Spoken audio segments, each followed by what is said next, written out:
gagamitin sa konstruksyon ng Skyway Stage 3. Gayunman, wala pang ginagawang paghuhukay. Makibalita tayo kay Carol Velahio. Hinuhukay na ng mga tauhan ng Metro Manila Development Authority ang mga halaman at puno sa Center Island ng Osmeña Highway sa Maynila. Ililipat ang mga halaman sa isang pasilidad sa Pasig. Bahagi ito ng unang phase ng konstruksyon ng Skyway Stage 3. Hindi pa rin kumpleto ang concrete barriers at steel fence sa dalawang isinarang southbound lane ng Osmeña Highway. Traffic cones na muna ang gumagabay sa mga motorista. Ganito ang magiging itsura ng Osmeña Highway kapag nagsimula na ang konstruksyon.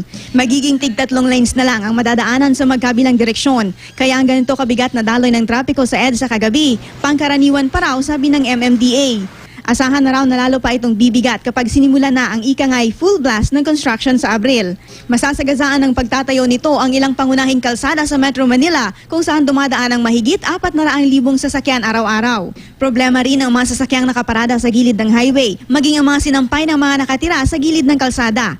Sa mga barangay na alisin mo na yung mga illegally park at naka-obstruct nang sa ganun lumuwag-luwag yung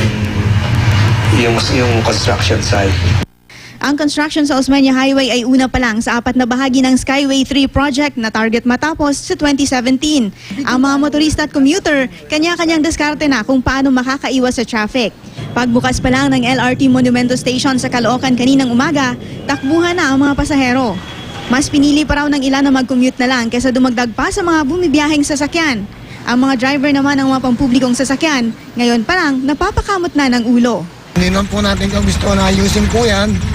Eh siyempre, project po ng gobyerno yan. Ay, matindi po ang traffic dito. Basta pag may mga okasyon, naabot ng 1 oras, 2 oras. Talagang grabing traffic po yan. Wala kami magagawa, no choice kami. Talagang sasabayo kami sa traffic. Carol Velahio, Nagbabalita, Pilipinas.